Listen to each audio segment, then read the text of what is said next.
sekolahnya tinggi semua Pak ya Pak. Jadi memang dalam sebuah keluarga ada beberapa hal yang memang menjadi suatu unggulan, kebanggaan orang tua, apalagi orang tuanya masih hidup, bisa menghadiri ujian terbuka adalah sesuatu yang sangat-sangat mengharukan karena proses Pak Irwan untuk bisa kuliah di UNJ, kemudian dia bisa menyelesaikan program studi doktoral itu tidaklah mudah karena harus bolak-balik dari Tembilahan, Pekanbaru Jakarta, stay di sana 1 bulan, kemudian balik lagi riset segala macam sesuatunya.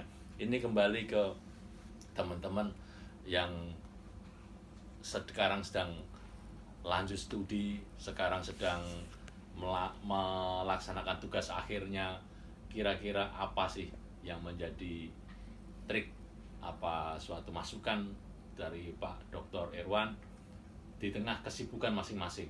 Bapak waktu itu S3 kan tidak murni tugas belajar, izin belajar. Bagaimana sih menyeimbangkan antara waktu bekerja, waktu kita citasi jurnal, mengerjakan suatu tesis maupun disertasi, dan dilimpahi kerja oleh atasan, apalagi kita sebagai pimpinan di suatu dinas. Silakan Pak Irwan. Terima kasih Pak Dokter. Waktu saya S3 itu saya di Indragiri Hilir itu saya Di menjabat Inhil, ya? Ya, saya menjabat sebagai kepala bidang PAUD dan Dikmas. Memang tugasnya begitu banyak, begitu padat. Tapi karena tekad saya harus selesai, saya sudah memulai, maka saya harus mengakhiri. Maka apapun yang terjadi harus saya kerjakan, harus saya lalui. Nah, bagaimana pengalaman saya, berdasarkan pengalaman saya untuk menyelesaikan masalah yang kita hadapi itu adalah komitmen diri kita untuk bisa menyelesaikan dan juga kerjasama kelompok. Ya, tim ya, ada tim ya. Kita kan ada beberapa orang, kawan-kawan yang dari UIR, yang Ya. dari UIN di Pekanbaru ini. Nah, kita bekerja kelompok. Betul. Apabila kita bekerja kelompok, pekerjaan yang susah, yang berat itu bisa menjadi ringan karena pintu-pintu informasi itu banyak yang kita tidak pahami, yang kita kurang pahami. Dengan adanya informasi-informasi dari kawan-kawan tadi, maka semuanya akan menjadi lapang, menjadi terbuka dan bisa kita selesaikan. Ya. Dan memang kita akui Pak Dokter, masa-masa kadang-kadang masa down-nya itu ada. Ada. Tapi jangan terlena. Maka kita harus punya komitmen. Saya sudah mulai, saya harus selesai. Bagaimanapun Bagaimanapun.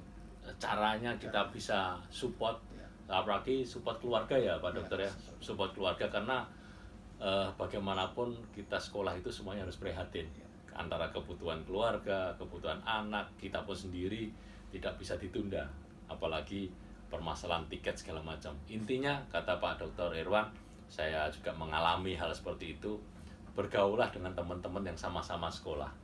Apabila kita salah pergaulan, kemudian kita hanya senang-senang aja, kita akan lupa.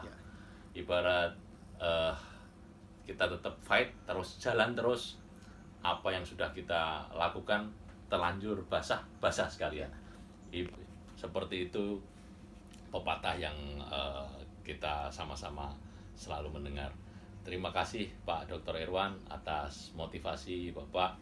Semoga Universitas Terbuka bersama Forkopimda Provinsi Riau dapat bersinergi, kita diberi akses jalan untuk bisa saling menyapa, bersilaturahim teman-teman di Forkopimda, ASN yang belum punya gelar master maupun S3 bisa melanjutkan studi di Universitas Terbuka.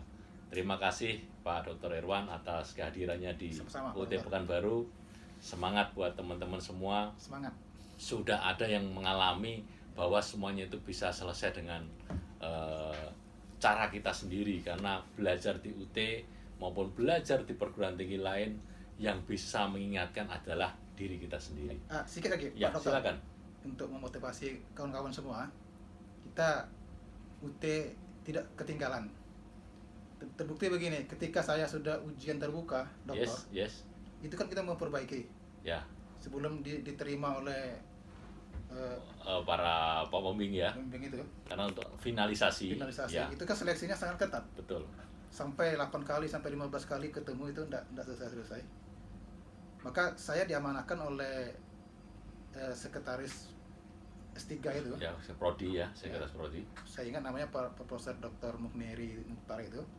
Ada beberapa kawan saya itu setelah 4-5 kali menjumpai beliau tapi tidak juga ACC, dia bilang sebelum ke saya sama Pak Irwan dulu lah, bimbingan dulu baru ke saya gitu. Artinya Pak Irwan ini saya taman UT gitu ya. Jadi kita hebat gitu. Suatu kebanggaan. Ya. Para promotor, para sekretaris prodi pun tahu bahwa dulunya Anda kuliah di UT. Ya. Jadi itulah salah satu keunggulan alumni UT. Dia bisa punya inovasi, karena di UT ini belajarnya mandiri, Pak. Ya. Kalau nggak punya inovasi, nggak punya dorongan semangat, tidak ada yang beda. Kalau mungkin teman-teman di yang fresh graduate terbiasa tatap muka, itu terbiasa segala sesuatunya sudah ada informasinya. Tapi kalau teman-teman di UT, bagaimana dia bimbingan online, kemudian sabar menunggu jawaban dari para pembimbing 1, pembimbing 2, para pembahas ahlinya juga harus sabar. Insya Allah semuanya itu mengalir gitu saja. Tapi jangan lupa kita selalu ikhtiar dan berdoa ya Pak Dokter. Itu yang bisa dijadikan motivasi buat kita semua semangat bahwa lulusan UT itu bukan kaleng-kaleng. Bukan kaleng-kaleng, betul. Ya, terima kasih Pak Dokter. Sampai ketemu di channel YouTube Dr. Iqbal. Jangan lupa subscribe. Terima kasih. Wassalamualaikum warahmatullahi wabarakatuh.